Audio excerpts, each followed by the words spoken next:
as I was growing up, I have parents that immigrated from India many years ago. And while they were trying to understand this American way of life, I was trying to understand this duality. But number two, I would go with my nanny to all these markets. I remember we would go to the Mandir every morning. And on the way there, it was these flower markets and these beautiful stores with trinkets and jewelry and everything. For me, I would just look at everything in awe because I didn't get to see that all the time. I studied communications and journalism. Okay, there you go. with the intent to be a reporter. Okay, sure. So I wanted to be a reporter, and that did not happen for several different reasons. But what ended up happening was I took my communications education and I applied it into finance. I was a part-time teller. That's amazing. And I did that because I didn't understand the industry. Sure. And from there, I worked my way up. It was literally me making clothes for myself, then friends and family. The most natural, organic way a business grows is through word of mouth. At that time, social media was just becoming a thing. I didn't even know how to make a website. I had no idea what I was doing. It was raw, organic, built from the ground up. And I think that's what makes this brand so special. And I think so many people connect to it because they've been part of our story since day one. As a brand owner, we do a lot of emailing, and 95% of the time, no one answers you, right? But sometimes that 5% chance, they do reply. When a door closes in my face, I'm like, oh, okay, I get more power. I get more adrenaline because I want to make things happen even bigger and more. So you need that. You need balance. That's why I think it took so long. If I really think about it, most brands 3-4 years in, they're starting to see this type of success. For me, it took me 9 years, and I have no shame in saying that because I did build a family and I raised a family. In our culture, side hustles, entrepreneurship is glorified. It's the dominant narrative. But there's a lot of value and merit to working in the corporate as well. Yes. We're not going to, the Ambani way or whatever we're seeing on social media. So where are we going? And I think a lot of the success that you see with HoliChic is because it was on my narrative, on my call, the way I wanted to see this company grow. Now we're in a different place. You're not built for entrepreneurship then, because you've got to be able to ride the waves, high and low. You have to let things run its course, right? Hello everyone, welcome to the Rising Immigrant Show. My name is Jasmine, and today I have the pleasure of sitting down with Megha Rao. Megha is the Creative Director and founder of HoliChic. It is a South Asian inspired clothing brand, and she draws a beautiful balance between her Indian roots and her Western outlook. She manages this business while managing her family with her husband. She has 2 children and pursuing her dreams. So allow me to welcome Megha. Megha, thank you so much for coming today. Thank you so much for having me.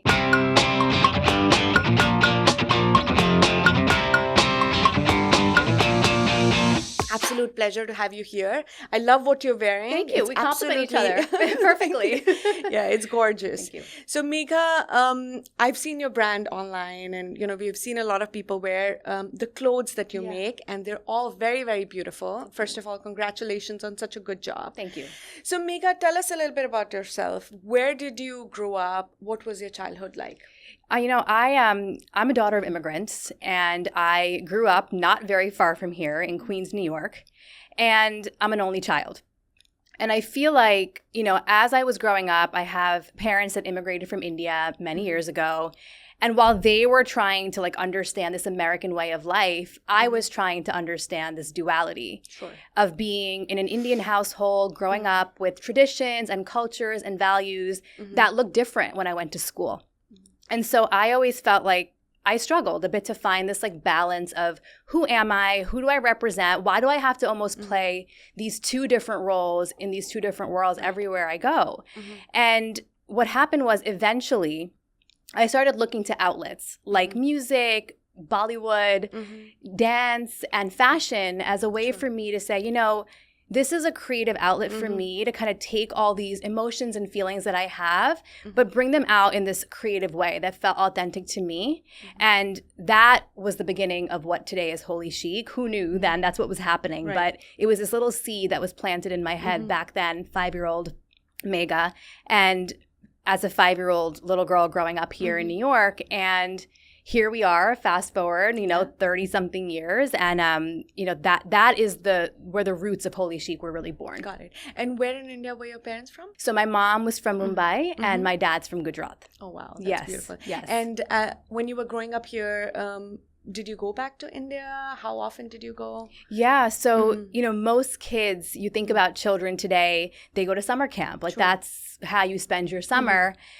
I didn't do that. My mom actually sent me to India every summer by myself. Really? Wow. So I was probably, I think the first time I went, I must have been 5 or 6 years old when I went with my mom. Sure. But then as I got more comfortable, she would have me go on the plane with an air hostess. So I would literally go, I mean, like in today's day and age, you wouldn't even hear that. It's very, But I think, it shaped me, even the confidence and like little things that you don't realize then that are happening to make that trip by yourself.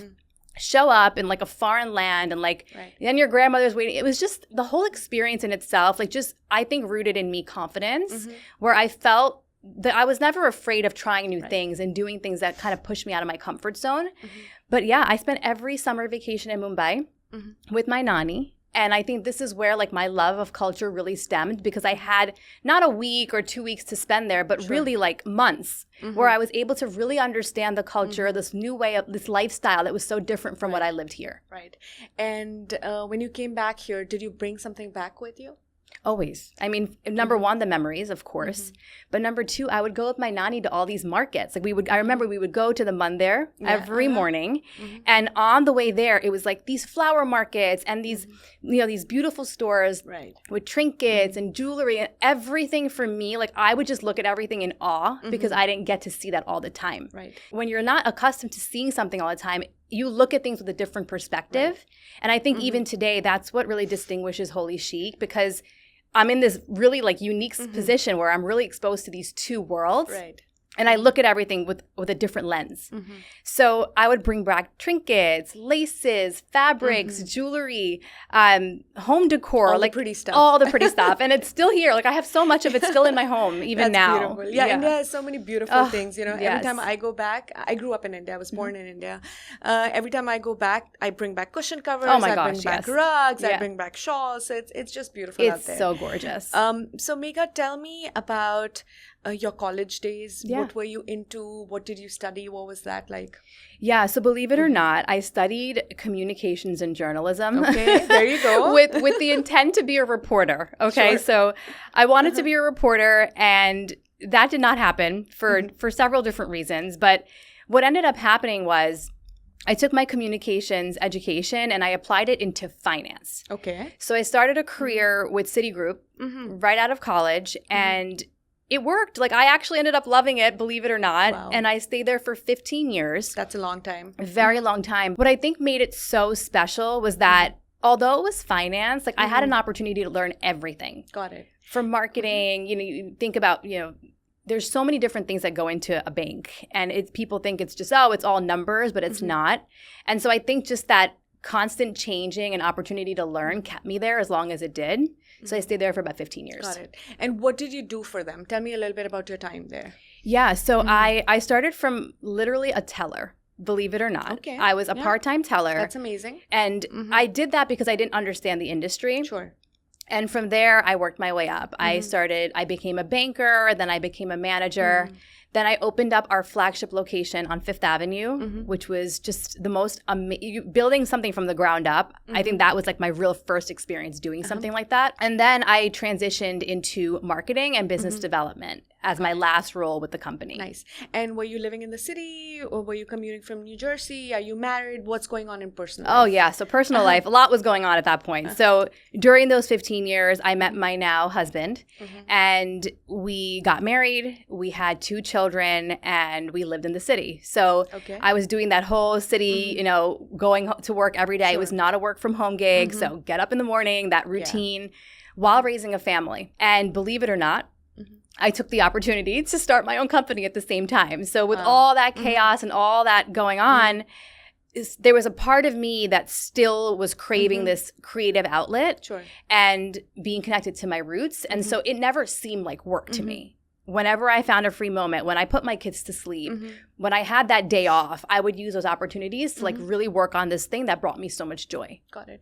So Megha, designing for yourself, for your friends is one thing, right?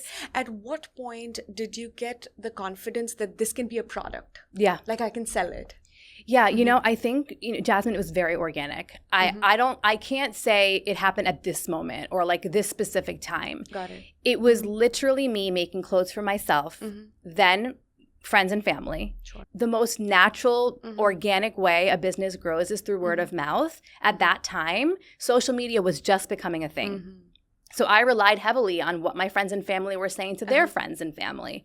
And that is really what was the start of HoliChic. And once we started seeing, okay, like we have more and more orders, I'm getting really busy, like there's something here, was when I realized like we need to make this official and, document that this is a business, like let's register this business. And then at that point was when I really started taking it more seriously. And which year is this? When did you register the business? When did you started looking at it more like professionally or formally? Yeah, it was the end of 2014. 2014. When we began. And officially, we started in March 2015. March 2015. Yeah. And how did you officially sort of sell your first product? Is it through your website or word of mouth? As you said, you're selling to friends and family still. Yes. How did that start? Yeah, so it started on the website. Like when we really officially made this a business, I didn't even know how to make a website. I had no idea what I was doing. I relied again on my friends and family who knew this industry to help me. Got it. So I started this website. You put up a couple pieces and all of a sudden, like my phone's going off and people are buying these things and I'm just like, oh my God, like this is actually happening. That's beautiful. So that was, the summer of. And how did you initially market the brand and the clothes?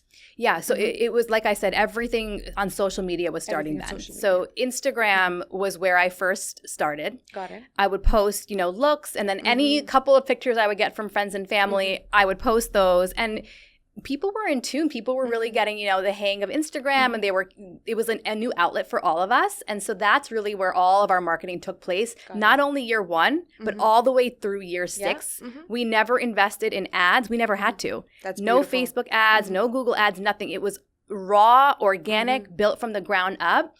And I think that's what makes this brand so special. And I think so many people connect to it because they've been part of our story since day one. So, Megha, a lot of business owners, even when I was, running my company, Zesty Kitchen, it's very daunting for us to, connect with the audience online. Yes. It's very hard to convey your brand messaging for visibility and also for business growth. Of course. You've been on social media since day one. You've sort of connected with your audience. You have significant presence on social media from your personal account and HoliChic account. So what do you think helped you? Like, how do you communicate that message? Yeah, I think at the end of the day, it's about being authentic. We can say whatever we want, and we can, look at somebody else's, story and say, oh, this worked for them or this viral trend worked for them.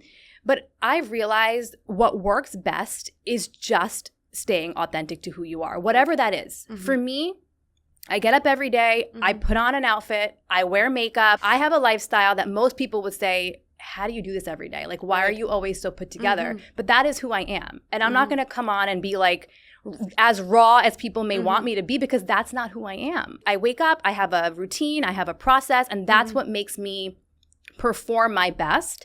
And when I come on social media, I want to look put together. I want to feel my best, right? And then I'm able to emulate my story and show up authentically the way that I want to. And I think that's what resonates with people. I share, like I told you, how I grew up. So many women relate to that story. Right. And I don't think that we really had an opportunity to talk about it.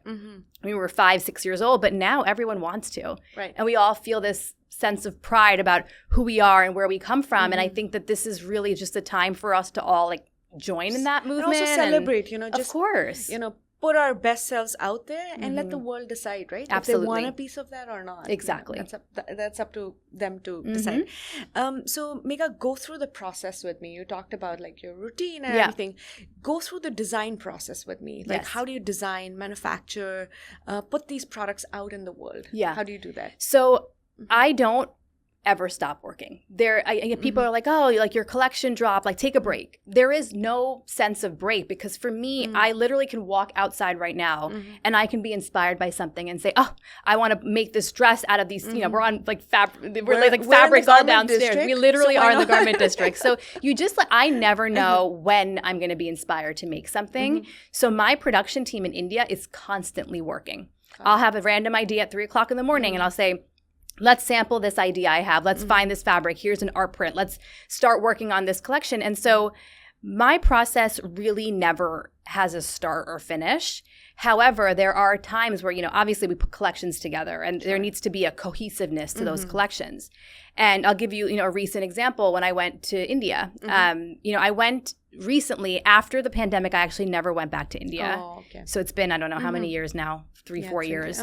And so when I went this time, I just went with a different perspective. I was going for a friend's wedding. I was going to Jaipur after a very, very long time. Wow, Jaipur is beautiful. Oh my goodness. Yeah. And I art, didn't the culture, everything. Yeah. And I went there when I was so young that yes, I thought it was beautiful, but I didn't appreciate like every little detail the way I did now, And so that trip inspired this last collection that I just launched. Everything from, the different hotels I would visit to to the wedding and the markets and locals, like the colors that these women would wear, everything just inspired me. And I came back and I said, okay, now how do I put a New York twist on this?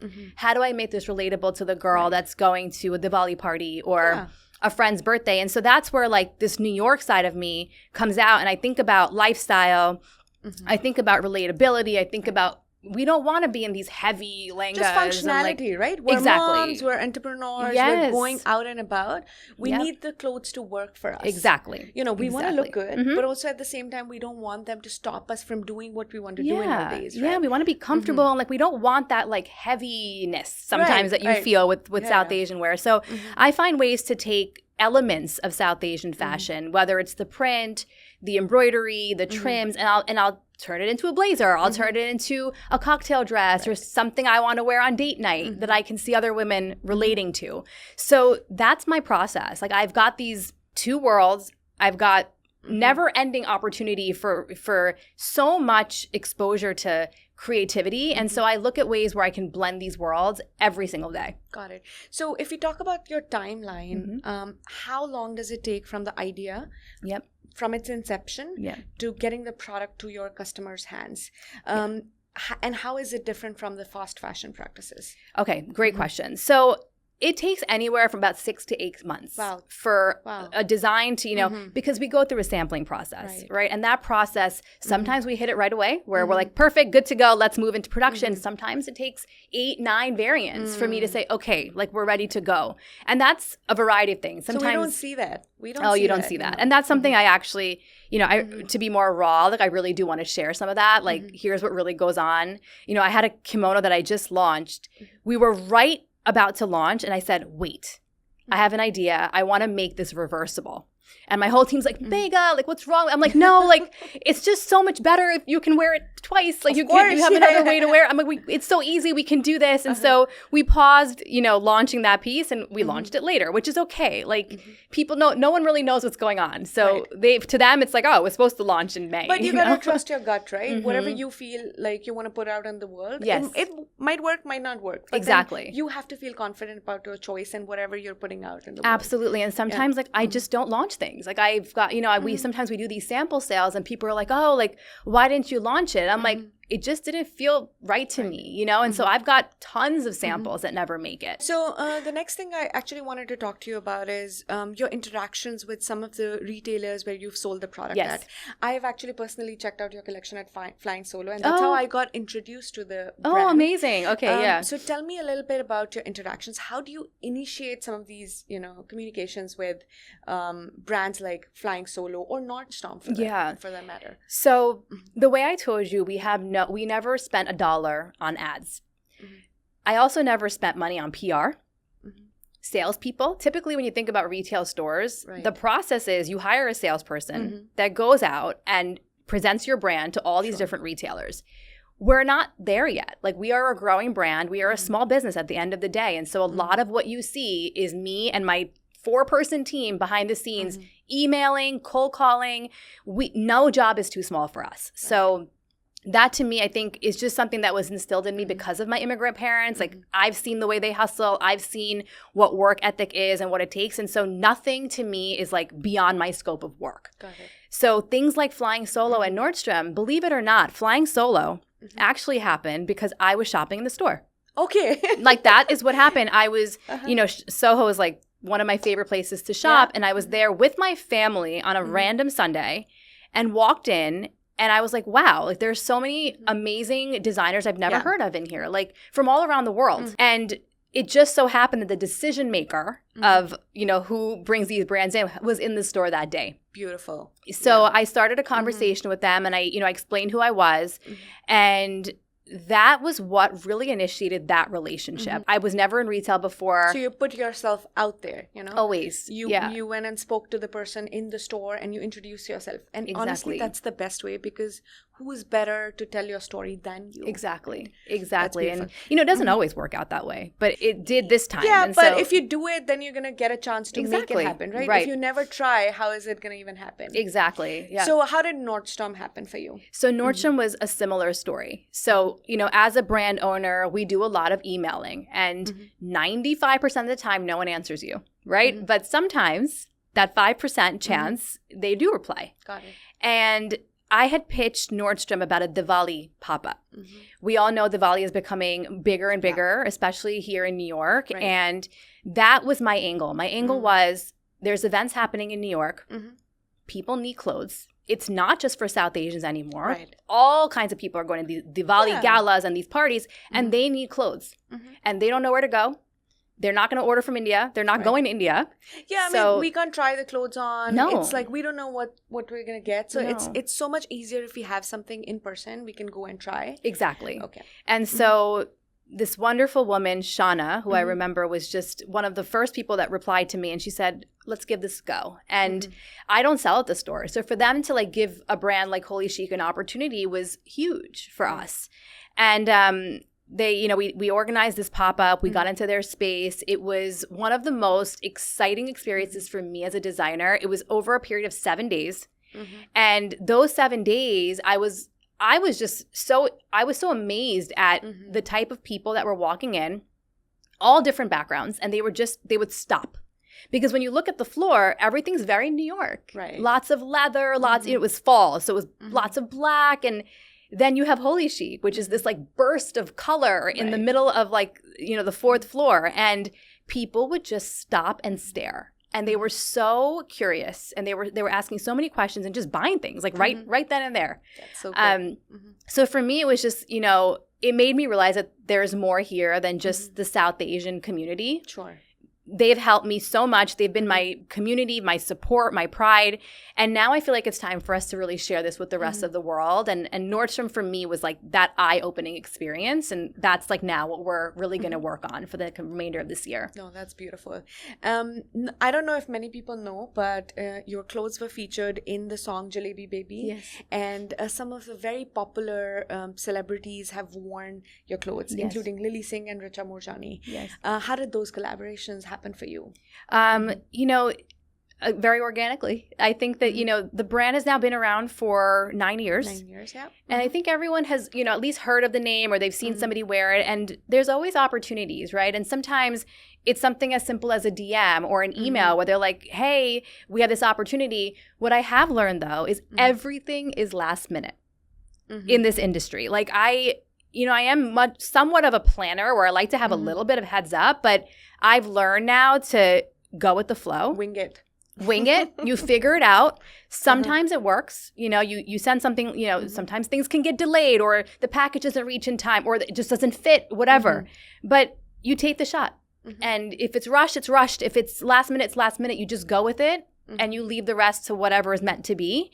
But those opportunities all just kind of worked out. There were many more that haven't worked out, but these happened to, carry through. And that's great. So last night I was listening to one of the podcasts where Priyanka Chopra was talking about her journey and getting into Hollywood. Yeah. And she talks about there were so many doors that were Oh my closed gosh, for of her. course. Right? There's so many opportunities that she missed that people never, sort of Yeah, found we out don't about. know. We'll never we know. don't know about that. And she said she shares that with her very close friends. And it's almost like when she loses an opportunity, it's like somebody died for her. She grieves the whole process. But we do see the successes. So it's so much more important to highlight the fact that the failures are as important as the successes, right? They make it's you the stronger. Whole process, And they make you which gets appreciate you the there. successes too. Like, so you can't win every day. You can't win all the time. How are you going to appreciate anything that happens? So you need the failures to humble you, to keep you grounded, to help you work harder. Like when a door closes in my face, I'm like, oh, okay, time to I get more power. I get more adrenaline because I want to make things happen even bigger and more. So you need that. You need balance. Megha, you just said that, your business has been around 9 years now. Your son is 10. Your little one is 6. Yes. So you've pretty much done this in parallel the whole time. Oh my God, yeah. Right? When you say it like that, I'm just like, wow. Yeah, pretty much, right? You've raised 2 kids. You've started this business. You've grown this business, and you were also working full time. Go through your typical day with me. How do you do it? Offer some tips to me or somebody who's trying to figure it out. How does your day go?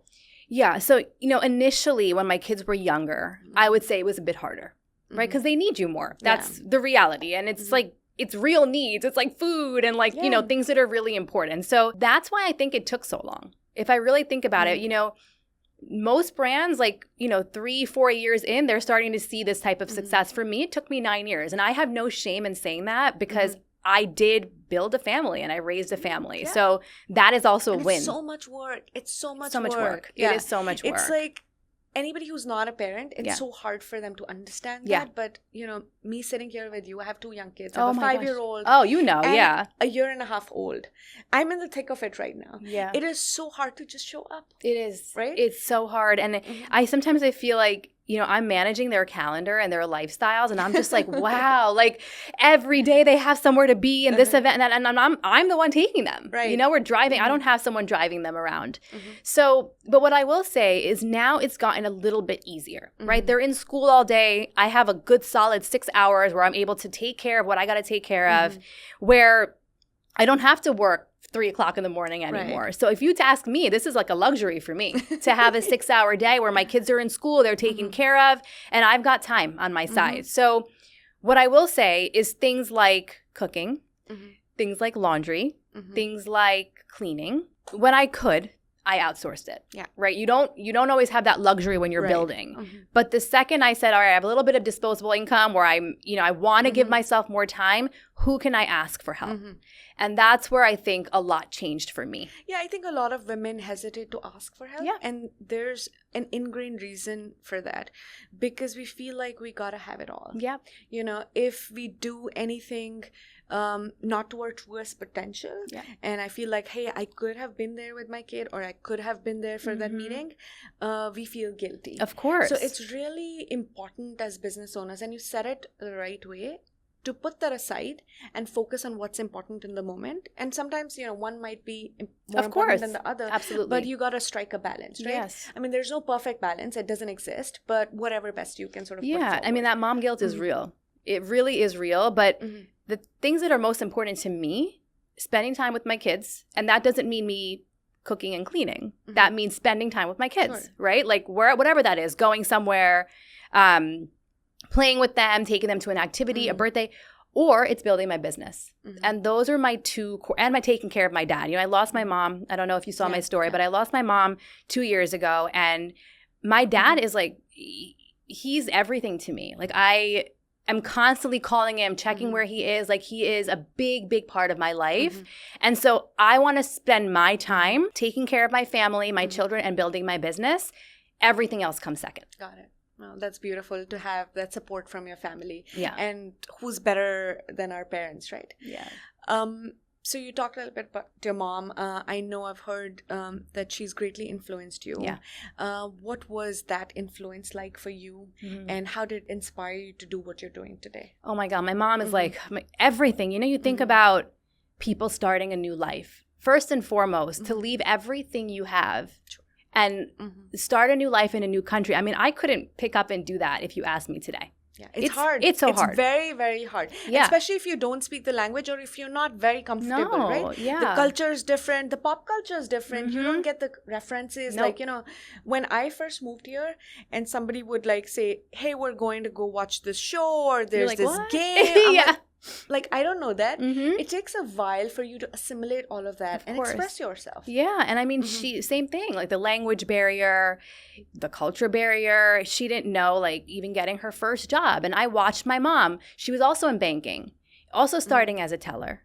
And she had to figure everything out, like, you know, how to work your way up in the corporate world, how to understand what a mortgage is or anything, all this language. And I didn't know it then, but like, God, she inspired me, like just by like her resilience and her strength and her ability to overcome whatever challenge she was facing. She didn't talk to me about it, but I could see it. We absorb more from what we see rather than what somebody tells us. Of course. You know, we have to set an example, and that goes for like us moms as well. Exactly. We have to live it.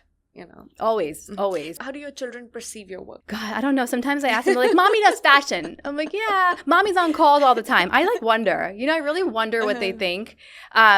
But I know they know I work hard. That I can tell you. And when I'm on my phone, you know, I spend a lot of time on my phone. And that's one part where I'm just like, how do I stop? Because somebody always needs something. When you're a business owner, like, you have to answer a question. Right. You're on Instagram, you have to answer that DM. And so what I'm trying to do more is tell them what I'm doing. So they're not just like, oh, Mommy's always on your phone. It's like, no, look, we just got this order, or somebody has a problem, or somebody in India is asking me for something, so I'm answering them. Let me show you. So they're a part of the process with you. Exactly. And that way, it's also a good way for them to learn, right? Yeah. You're exposing them to this world early on. If they want to pick on it later on, exactly, great, sure. Right. If not, then it's going to give them the other skills, right, so that they can use it in their like other walks of life. Yeah, and the most important thing for me at the end of the day is that they understand that success comes from hard work. Period. Like, I was not handed anything. Right. I didn't even have a fashion background. I had to learn everything that I'm doing on my own. And if they learn that, that's enough for me. Yeah, that's beautiful. So Megha, tell me about your time at Citigroup. You worked there for 15 years. Yes. And you were doing HoliChic as a side hustle. Right. In our culture, side hustles, entrepreneurship is glorified. It's the dominant narrative. But there's a lot of value and merit to working in the corporate as well. Yes. What has your experience been? How do you think it has translated in what you're doing now? Yeah, I think, you know, when you think about the way that we grow up, there's this sense of like, stable is safe, right? Like, this corporate career is safe. Yeah. How do you leave a 6-figure salary and like just take a risk? And because I watched my parents and the way that they worked, I did have a little bit of that fear too. I was like, oh, like, you know, my dad has his own business and like I see his struggles. Like, is that something I really want to do? And then my mom has this corporate career. It's safe. Like, yeah, there's sometimes a risk of like, you know, whatever with corporate jobs as well. But I saw both sides. And I think the reason it took me so long was because there was a little bit of this like, but what if something goes wrong? I have a family. I have kids. Like, it's not like I'm this single you can just throw girl. everything out like, of the window. Yeah, and, like I have responsibilities. Right. So that's why it took me so long, you know, and until I was 100% certain that I'm making the right choice and I don't have to look back. I mean, we all have our own process, right? Yep. And that makes us unique. We have to understand that everybody's circumstances, your conditions, your, you know, situation in life is different. And you gotta, you know, take a risk of that. And how much like appetite do you have in the first place? Right. And so I feel like entrepreneurship versus working in the corporate, there's no right and wrong. I feel like they both offer their own merits and demerits. Yes. And you sort of just pick what works for you and your family at that point. And it changes. Right. It always changes. And I think we're just living in this world where like everyone just wants instant gratification. And like what I'm trying to do through my journey and story is show people that I'm showing you it took me 9 years to do what I did. And I don't regret it. I don't. I bootstrapped my company. I self-funded my company. I never asked for outside funding because I didn't want to. So your growth was slow? My growth was slow, but it was consistent. And I did it on my own terms. Had I brought in an investor, I know that I would have to succumb to what they wanted me to do. And I may have not been able to make decisions the way I did. So I think a lot of the success that you see with HoliChic is because it was on my narrative, on my call, the way I wanted to see this company grow. Now we're in a different place. Like now we're ready to scale. Like now we're looking for funding because we've established what we had to establish. Yeah, and when you do that groundwork, it gives you so much confidence. You know the business in and out, right? You've lived it. Yes. So pretty much like, getting feedback from the your clients, changing, iterating, evolving, that gives you so much like confidence to go forward. Exactly. And I feel like you need to be in the right place to make that leap forward. If I talk about relevance, Megha, the world of fashion is ever evolving, ever changing. Yes. How do you stay relevant as an Indian inspired brand? So that's a great question. And every day I wake up and I feel like there's a new brand, right? Every day. When we started HoliChic, there was really nobody in this scene, in the US market. And so relevancy to me, like I told you before, I don't look at another brand and say, I want to be that, or I want to make that lehenga, or I know exactly what I want to do. And I'm not trying to take anybody else's recipe or anybody else's success story, because what I have is unique to my own story. No one else has lived my life. Nobody else has been through my experiences. And all of that translates into what you see as HoliChic. So it doesn't threaten me, because that story is that story, and it's never going to change for me or anybody else that resonates with that brand. So yes, obviously, if there's a color that's happening for the year, or there's like some trend, we'll play into it. Sure. But the core of HoliChic is always Indian roots, but this Western touch, and that will never go away. It will be reality of HoliChic for forever. Oh, that's wonderful. Megha, sometimes Indian Americans are considered to be a little conventional when it comes to fashion choices, especially Indian traditional clothing. What do you have to say about that stereotype? Yes. Do you think it accurately depicts our community in general, or do you see diversity? So I understand why. And I'm not going to, I do see that. And the reason why is the same reason what I saw when I was growing up. We don't have access to fashion here, right? And when we go to India, like, we don't always know what's trending, and we don't have the luxury of going there. Yeah, now that sort of, that line has sort of blurred out. Yes. Because of social media, we see what designers are making back home. Right. So it's easy to sort of, get up to date. But if but you also think about, again, the lifestyle. Like, we don't all want to go spend thousands of dollars on a lehenga for one event. Like, we don't have that many events to go to, first of all. And when we do, we want something that makes sense for us. Like, it's not too Indian or too Western. It's in the middle. And I'm trying to fill that void. And we also just want to be comfortable. Right. So I think that there's just lack of access here directly, which is something that we're trying to solve. And I don't think it's a lack of education. I think it's a choice that people are actively making, because that is not resonating with them. What they're seeing on social media, like, it's for us. We're not going to, the Ambani wedding or whatever we're seeing on social media. So where are we going? And that's a lot of what goes into my design process. I put myself like, where is Jasmine going on a Saturday? Maybe she's got a kid's birthday. Maybe it's her daughter's birthday, or she's going to a baby shower, whatever it is. Like, I try to put the customer in my shoes, where I'm like, let me design for that event. Versus another wedding where, like, it's just, we don't want to spend the thousands of dollars every single time we have a wedding. So which one's your favorite piece? Oh my gosh, I have so many. It's like your babies, right? You've created them. So I know. Do you have like one or two which are really close to your heart? I think it's the 5-second sari for me, because the story of the 5-second sari was just so fascinating, and just like how it went viral. And like, I didn't make that for HoliChic. I made it for myself. I don't know if you've seen the story, but I made it for an event I was going to in LA, because again, I wanted to be comfortable. I knew I was going to LA. I didn't want to pack too much.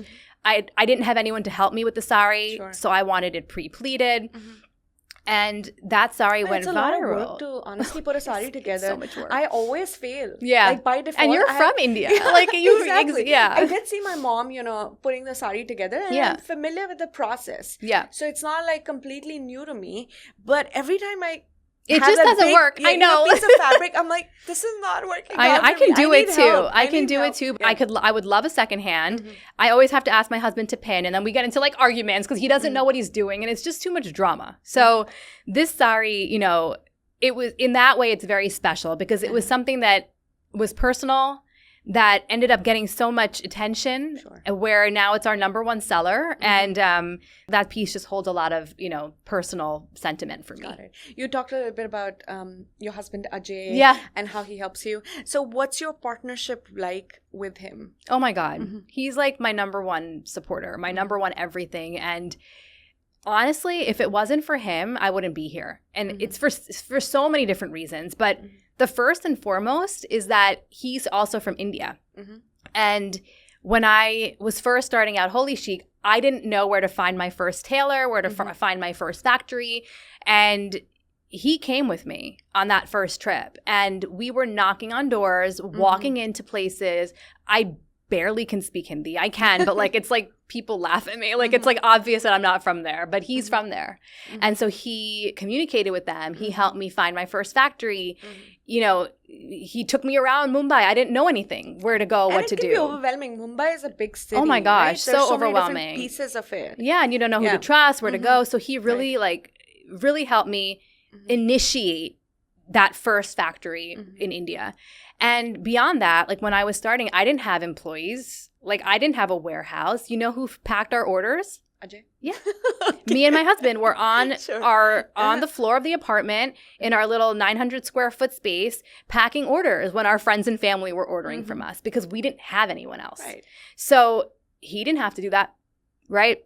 And even today, when I think about, now we have this family together and we're raising these two beautiful children and I'm here.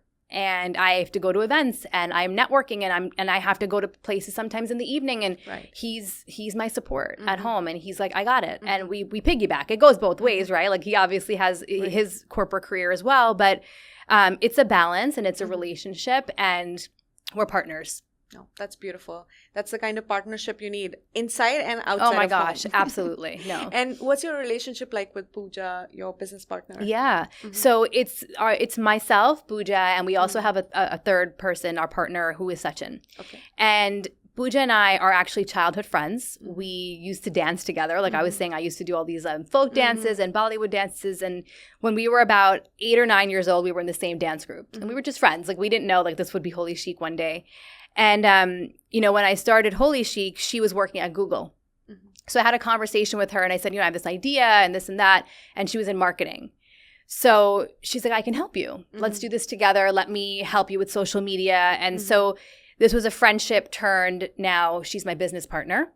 And that was really it was the two of us that were really just running everything from emails to social media, the design. We were doing all of it. How was it finally walking with her at New York Fashion Week?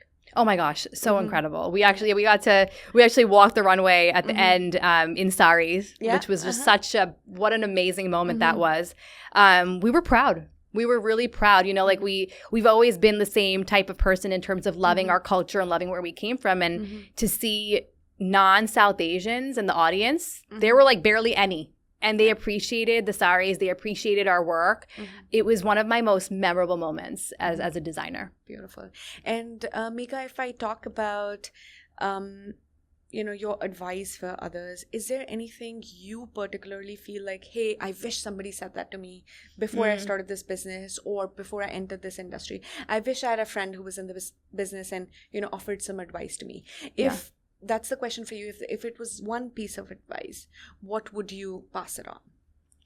Can I give you two? Okay. One is the patience thing.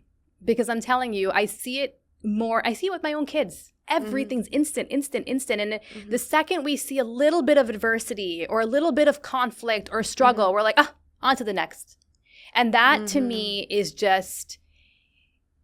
You're not built for entrepreneurship then, because you've got to be able to ride the waves, high and low. You have to let things run its course, right? I'll give you one last example of pandemic. I was making clothes, up till the pandemic that were for events, weddings, birthdays, graduations, whatever.